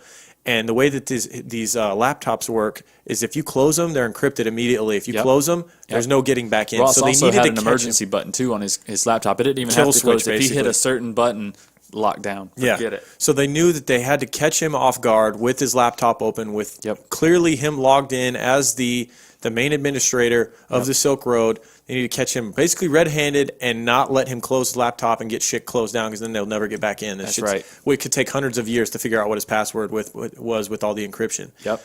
And so they knew it was a long shot as far as breaking into his apartment with whatever it took. Right. And the local FBI in San Francisco wanted to do just that. Yes. They wanted to just bust in there, guns blazed, and Ross would have just tapped the keyboard. Having not, it'd have been gone. They didn't have as much invested as these Yeah. guys have been spending 2 years looking for this guy. They didn't finally got know him. anything about him either. They thought Right. he was going to be like this huge, dangerous guy where, like, if they didn't go in guns blazing, he would, like, take them out or something. I don't know what they were so freaking worried about, but. Well, dude, he can fly while running. Oh, that's true. And he's invulnerable to bullets. Come on. Oh, we're doing the Twilight reference again. I got you. Sorry. So they are set up outside of his apartment, and ultimately they had told SWAT to hold off. It was SWAT, right? They wanted to go bust in. Yeah, SWAT was like, we're not going to change our tactic, but we'll give you one more day. We'll give you one more day. So they're there outside of his apartment trying to figure out what they're going to do, and they see that he's logged in, and then they see that he logs off. Yeah. And they go, okay, he just logged off. He probably done for the night or whatever. Yeah. And Jared's going to go get some coffee, and he walks over to this local coffee shop right down the street. With his laptop. He's in there getting coffee, and lo and behold, he starts getting called from Tarbell and the other FBI agents that are sitting outside. Yeah, they're just kind of hanging out on the street. Yeah. I guess just loitering, just walking around. Yeah, I don't know trying what to they're look doing. inconspicuous. And he gets told that Ross is walking down the street heading towards the coffee shop Right. that Jared's sitting in. Yeah. And he comes in the coffee shop where Jared's sitting. It's very packed in there. There's no more spots. Jared took the last spot, I guess. And Ross only wants to sit where his back's to the wall, though. Yeah. You know, he can't just sit in the middle of the room, people looking at his screen and stuff. So Yeah.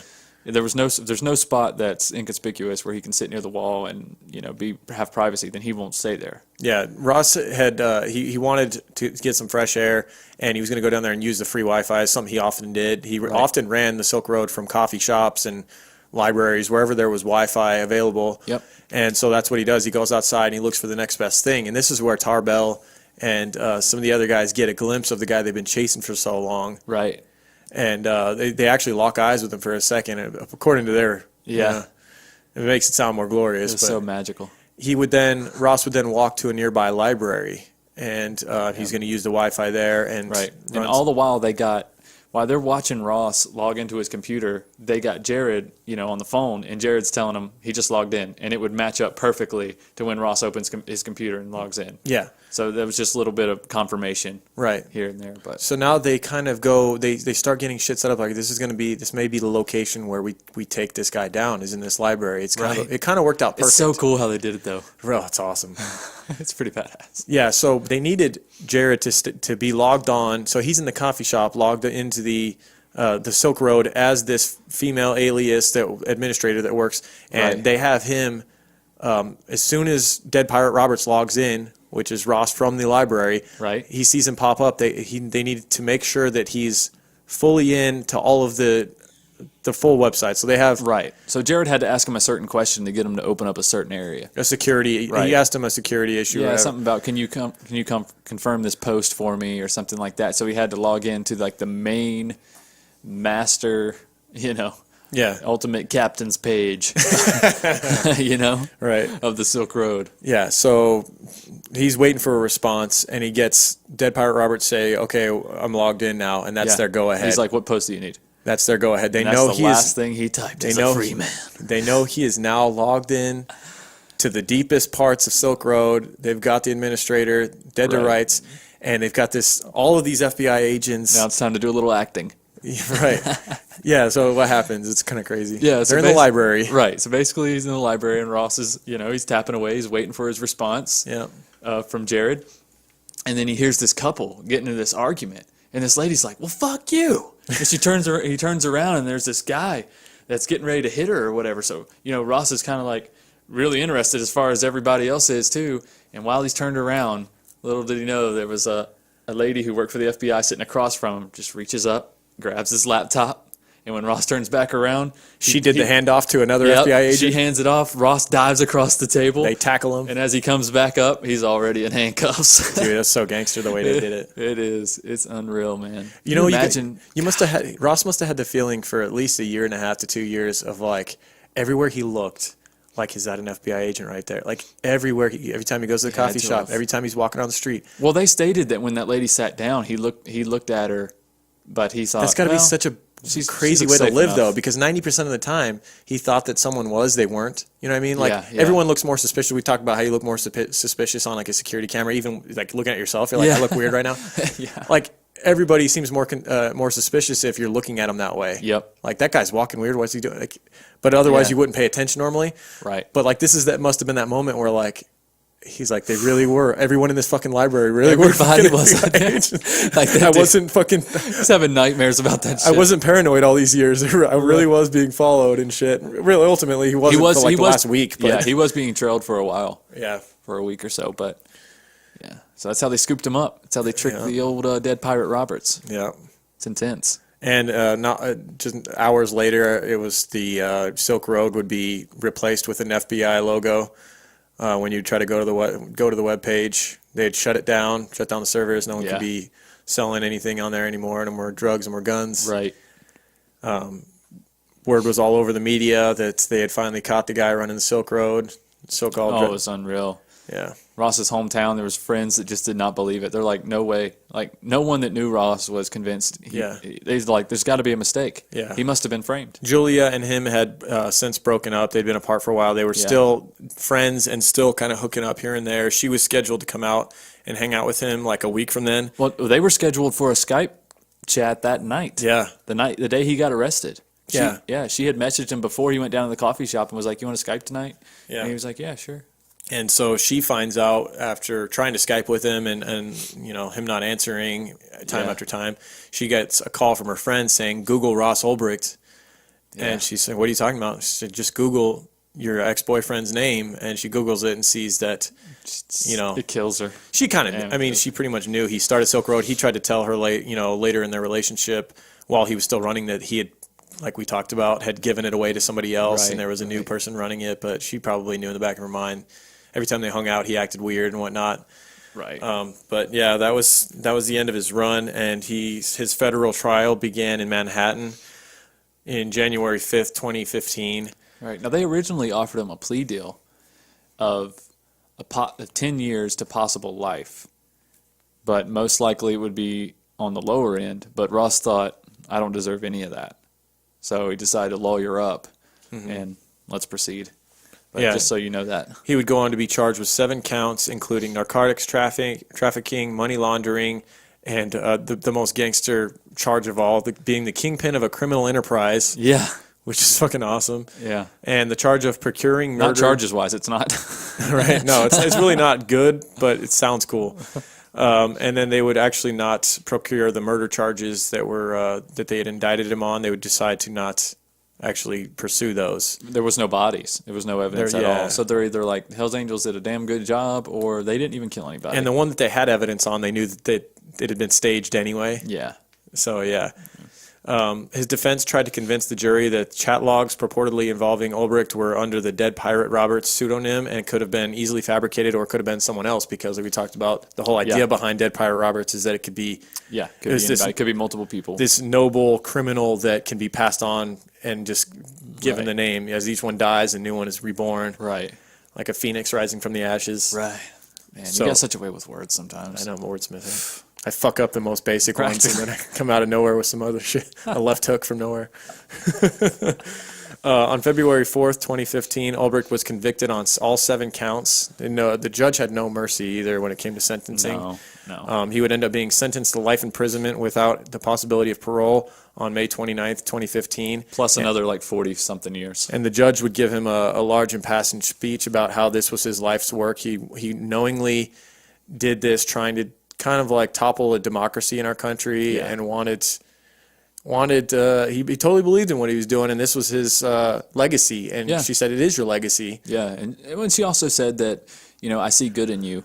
I see good in you, Ross, but what you did was wrong. It was bad, and it affected a lot of people. There were kids that died. There was a kid in Australia that overdosed.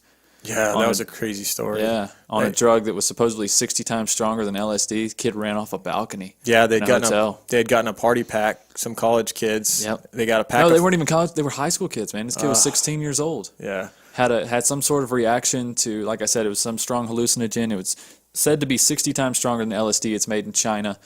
Him and 4 friends took it. Yeah. The other 4 were fine, and he just lost his mind and ran off the balcony. Fell on his head from I think it was 3rd-story balcony. He fell over 30-something feet, fell on his head, was rushed to the hospital, and later died. But Ross's ultimate message was, you do things in life willingly. The kid did willingly take it. No one forced him to take it. Granted, he was underage. That's the kind of, I don't know, you like this guy a lot. I liked him, especially the more I watched of him. He did interviews with his friends. He did a little thing for a documentary, which just him and his friend. It's hard not to like him when you hear him talk. Yeah. And I think he was kind of a revolutionist in a way. I feel like he had a positive idea. I don't know if he went about it the right way, but then I got to thinking about it myself, and I'm like, if I was this passionate in libertarian beliefs, I was like, would I even be able to do anything close to what he did? Or how would you do it different? How would you start something different? And how many people go around in their day-to-day life telling people what they believe in and what they stand for, and then they don't do shit about it? Oh, I'm an environmentalist, and just you throw a cheeseburger wrapper on the ground. This guy actually took the steps to do some shit. He really put his theories to action, which is a lot more than most people can say in their life. And that's why he's a hero to so many people. He's like I said, he's kind of a revolutionary in that sense. It's a real tricky thing because he believed in ultimate freedom and people being able to make their own choices, right? That's what the website was about. But then there was moments where Variety Jones would go to him, and Variety Jones hated heroin because he had bad experiences with it. In prison, he saw guys that would have terrible withdrawals, and then they would get through them just to do it again. Right. And he didn't think heroin should be on the site. Well, And Ross it's like is- you run into moments like that where you're like, in ultimate freedom, there still has to be lines because they didn't allow child pornography, and it's like, right. you shouldn't, obviously, but at the same time, in ultimate freedom, like It's like, where do you draw the line? right, I got you. you still have to kind of. I think that's what Eventually, it just becomes the laws are strongest for. survive. If you do ultimate freedom, I mean, because Yeah. what now is murder legal? Right. Like can like, okay, let's say you live in that sea town out in the ocean, Yeah. where everything is legal, and some guy comes in and just murders your family and just takes all your stuff. Like that's It's like, is well, that that's legal? his freedom, Oh, right? you shouldn't have been sleeping. Right. Like I don't. You know what I mean? yeah. You think about it that way. Like I don't know. I think most drugs should be legal, but just to end the war on drugs. Yeah. I think in the long run, it's going to make things safer. There is way too many people locked up for Yeah. pot, man. Now, So as many far as people's the other lives have been stuff- ruined because of Yeah, they got arrested that's for ridiculous. Or shrooms. minor drug crimes because they had a dime bag in their pocket. Just stupid shit like Or that. shrooms, man. Shrooms, yeah. People- it's a felony. Hallucinogenic drugs. Yeah. Stuff that can be unreal. mind opening, things that can change your outlook in Yeah, a your positive perspective. manner. Yeah. And I could do it in a negative too. And I'm not being as naive as to say that. No doubt, And but you make we're your own not. choices. Right. Yeah, I don't know, man. It's a touchy topic. And I feel like all heroin addicts, they're not going, oh, if it was legal, I would probably do more. No, they probably get as much as they want. Yeah. Now, you know what I mean? Mm-hmm. Or like, I mean, I feel like if I walked out this door right now and somebody was like, hey, you want to try this heroin? I'd be like, nah, probably not. Yeah. Even if it's legal. I mean, you got at a certain point. And you I should don't be able like to the do what idea you want of with your body. I don't like the idea of untraceable weapons, like crazy shit like grenades, grenade launchers, stuff like that, just being able to be just bought with no name behind it. Yeah, I don't really. Well, like the thing about that is like, who does that without bad intentions? That's the thing about that. Like, I'm a gun rights activist, but I don't feel like anybody should just be able to buy guns anonymously. Yes, that's because my point. there's a reason you're doing that, obviously. Yeah. So, or explosives, or cyanide. Cyanide was sold on his site for a little while. Yeah. He allowed that. So, I mean, like, and it came with an actual suicide kit and stuff. Yeah. Let's not be as naive to think people were just buying cyanide to kill themselves. Like, Right. That's crazy. It's just I don't know, just like I can't even really portray in words or convey in words how I feel about it. There's more sites like this because I like a lot of the idea behind Yeah. it, but all in practicality, like in practical use, do I want my neighbor that I don't know very well to be able to just buy anything, and then I have to my Right. kids right here, like I don't know, man. It's just Yeah, you want them to be able to buy like landmines, put them in Yeah. his yard. Told Or your dog the- to quit shitting or over here. or some drug from some random dude that he's never met that he doesn't really know how it's going to affect him. Do I really want Yeah. him? Yeah. Maybe he loses Oh, his and then mind. he puts you at danger. I see what Yeah. you're saying, because in proximity. Ultimately, I don't trust other people enough for that. I trust myself enough. Well, look, dude. Anytime. Sounds selfish, but no matter what our system is, people are going to abuse it. yeah. That's just the reality of it. It doesn't matter what it is. Mm-hmm. If everything was legal, there'd still be people abusing it. I don't know. I think there would just be less people dying over it in general. Yeah. In the long run, like there may be more overdoses at first, but I think it's eventually going to die off. And there'll also be better education about it. People will be more informed, not just don't do that, don't do that, don't do that. I mean, what message does that send? I mean, think about it when you're like 13, 14 years old and your parents are like, don't have sex, Right. you're going to get an STD, you're just going to get pregnant. You're like, man, I'm about to go have sex. Definitely First chance I going get. definitely going to Raw Dog right now. Right. I mean, that's like the first thing. Right. You know what I mean? Yeah. If we have open discussions about this stuff that exists in our world, Yeah. it could be so much easier. Yeah. So much easier. And if stuff would be regulated also, even the more dangerous drugs can be made more I guess organically. ultimately what I'm trying to say is it's a shame that it had to be done the way that Ross did it, and he didn't really have an option. He didn't. Stuff should be available for consenting adults, but it should be regulated in a sense. We should know who bought what. Yeah. That type of thing. So how do you think this goes if Ross gets his way? I mean, what do you think his end game was with this? I don't know. Do you think he really expected this site to be so powerful let's that talk the about- government couldn't handle it? Let's talk about what he changed and what didn't change from them catching him, because nothing changed. There's more dark websites now than ever. Yeah, and worse ones that don't have, like we talked about, that was showcased on that Sword and Scale episode, where they have no rules, where there's literally live streams of babies being killed, like stuff like that. God. Yeah, that's the kind of shit that's out there on that Tor browser. It's untraceable. So I mean, nothing really ended with them catching him and throwing the book at him. They just set an example of, like, if you get caught, this is what's going to happen, type of thing. Right. and he'll never see the light of day again. He's had his appeals denied already. Yeah, he's done. He's locked away. But all it did really was just piss off a lot of those people in that market. Yeah. Like there were people that, like the lead FBI detective, Chris Tarbell, which we mentioned, his family got death threats, had to go into hiding, and witness protection. Yeah. Yeah. So they had to stay undercover for a while, and Chris Tarbell actually gave up being an FBI agent, turned in his badge and gun, and ended up working for a cyber company. Yeah. And now our old buddy, what's his face? Oh, Carl Force? Carl Force. Yeah, let's go back and see what happened to everybody. He would get caught.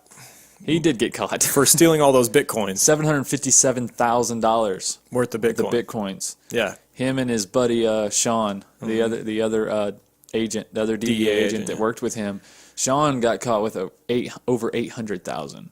Sean ended up having to pay most of his back, and then they both did approximately 6 years in prison. They're due to get out 2022. Yeah. So they actually kind of got off easy, especially Carl, because I didn't find anything where he had to give that money back. Right. And he stored it all in offshore accounts. Oh my God. So me and Lauren were talking about that before. Like, would you do 6 years in prison for $700,000? That was another link that, just to go back real quick, that Gary Alfred had made, was that he had noticed that Ross had gone to the Dominican Republic, which is a place where a lot of criminals go to stash away money in offshore accounts. And also you can get citizenship there just by paying for it. Yeah, and Ross had already worked on getting citizenship there. He had an escape route. Yep. All planned out to where if he'd gotten any signs that people were on to him, he was going to fucking rent a home on Craigslist, and he was going to move to the Dominican Republic and start a new life there on the beach. And he'd already visited there and set up citizenship. But not many big dogs from this case got away scot-free, and without their lives altered. That's government officials and Silk Road employees alike. A lot of fallout from it. Yeah, there was Variety a lot of fallout Jones would be captured. Yep. I forget what his name was. It turned out he really was a badass, scary dude. Yeah, he had was. a crazy history. Probably the best thing that came from it was that guy getting caught, right? Yeah, probably. Probably. He was way more dangerous than Dead Pirate Roberts. Old Ross was. Yeah. Curtis Green, he actually got off. I think he'd suffered enough. That's exactly what they said. They said that he suffered got drowned enough. in a and I think bathtub just to avoid a lawsuit against the DEA, they're like, oh, why don't we just go ahead and call it even? Yeah. Chronic pain, we'll let you walk. We'll let you walk with you. Now you got water lung forever. I'll never forget that soup picture. It's in the documentary. Oh, yeah. It's terrible. It looks so fake. Yeah. It looks so fake. Well, all the photos were super grainy, and I'm like, this is like 2013. One of them, why you see are these his wife's photos so grainy? I swear to God, one of them you see his wife's hand in the photo. I'm like, that's obviously a female hand. It's like an empty Campbell soup can sitting over on the side. Right. I don't know. I guess he ate in the bathroom and then they killed him. I don't know. That soup must have tasted terrible coming back out. Oh man, spaghetti will burn your esophagus. Right. So, is there anything else? Any last words on this one? It's a fun one. I hope. I just want to say, just a disclaimer. I know that there was a lot to this one, and there's a lot of names, and it's like we're going in circles here. And hopefully, you guys were able to keep track of this story, because it is. So much was going on at one time. This is all like a 2-year span that all of these different agencies were involved in this investigation. It's rare that we do a case like this where we've got the FBI, the IRS, the DEA, every damn Homeland Security, everything's involved. I know it seemed like we were jumping around between characters, but everything was literally happening at the same time. I mean, everything was happening cohesively. Ultimately, like if you listen to this and you're kind of struggling to follow it, just go listen to the book that we talked about, or watch the documentary, and I think you'll enjoy the book or the documentary even more because of our podcast. Yeah. Some of the jokes will make more sense and stuff. Right. So, like we said, hopefully the podcast was enough, but if it's not, we highly recommend that book. And the book, again, American Kingpin, The Epic Hunt for the Criminal Mastermind Behind the Silk Road, by Nick Bilton. It's got great reviews, and for good reason. This book is amazing. Yeah. It really is. Like, if we weren't doing this case, I would still listen to it. Yeah. I mean, it's that good. Such a crazy story. It is. It's basically a movie in itself. And we watched an interview on YouTube where this YouTube show was interviewing Ross's mom, and a guy was talking about how so many people were adding things to the story, and he's like, why? Yeah. Why are you adding things? It's already a feature film in the making. Honestly, when I was listening, about midway through the book, the audiobook, I'm like, some of this shit's got to be made up, right? Like, what's like, it's not though. When Chronic Pain's wife's pouring soup on his face and faking his death, I'm like, this dude's got to be exaggerated, but it's not. You can't make it up. No. What's funny is like at the beginning, it talks about how Ross liked Breaking Bad and how he said that, that would never happen in real life. Yeah. His story was almost just as crazy. Yeah. If not as crazy as Breaking Bad, as Walter White's. Yeah. Yeah, it's unreal, man. Okay, so it's probably a weird cut that just happened just now. But we were finishing up the show, and believe it or not, my power went out at my house. It went out for like 2 hours, and so Michael had to go home, and he's at home now, and I'm going to call him to do shout-outs and whatnot. Luckily, we made it through the entire episode, and the power literally went out right at the end as we were about to do shout-outs, so we kind of lucked out in that we got the whole recording done, and we were really worried that we were going to lose it, but GarageBand saved it for us, thank God, so I'm going to call Michael right now, and we're going to shout out a couple people and round out the show. Here we go. I already told him I was going to be calling, so.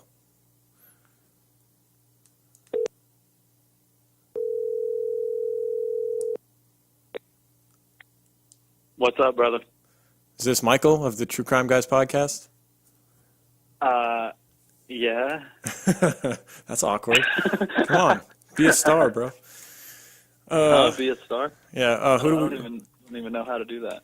Who are we going to shout out this week? Oh, we're doing shout-outs right now? Yeah. What do you think I was calling you All right. for? Don't you have some? I have Brittany Schultz, who sent us a potato in the mail. Oh. Yeah, that was pretty cool. I saw that. It had like our faces on it. Yeah, that was kind of cool. She sent us a potato with our logo on it, and then it says, "Just be glad it's not my hair. You guys are dope, Brittany." She is. Yeah. I'm glad it wasn't. That was great. I'm glad it's not like a hair doll for sure.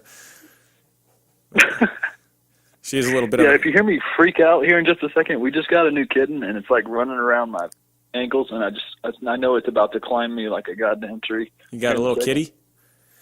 Yeah, that's cool. It's pretty annoying right now. It's in that annoying stage, though. Oh my God, we had to put those little plastic things over their claws when we had our kittens because they would just fucking scratch. They don't know. They have no claw control. It's like keep them away, put them away. Wolverine doesn't just whip them out for everything. I know, right? Come on. Yeah. What? You're not like brushing your teeth with claws and shit. You're over here like ripping out the carpet as you walk. What the hell? Right. What's the matter with you?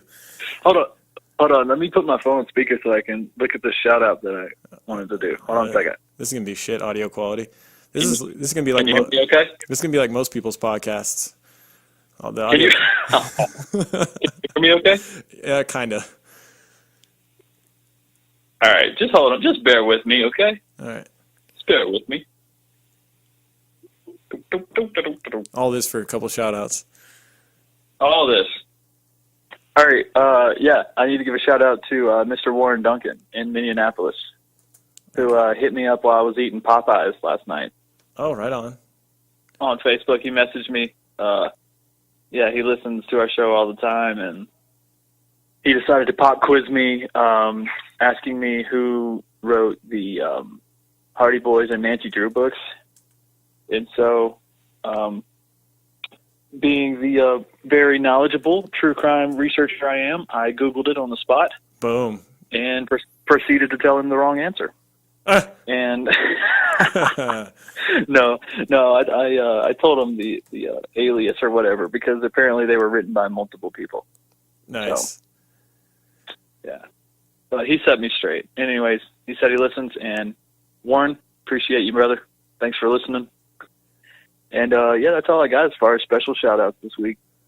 Yeah, let me see if I got any iTunes review. Thank you, everybody that rated and review on iTunes lately. We appreciate it. It definitely helps the show.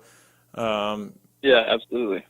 Stickers. We still have plenty of stickers. If anybody wants a sticker, just go to truecrimeguys.com, click on stickers, and donate whatever to our PayPal. Just a couple bucks, a few bucks, whatever you feel is fair. Yeah, and don't forget to specify what kind of stickers you want, because we still have the original Creep Van stickers, and we also have the Let's Go Do Cult Shit stickers. Yep.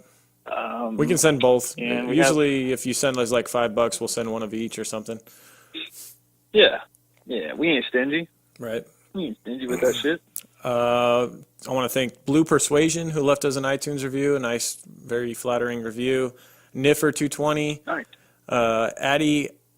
Addie Erica WNC, sorry.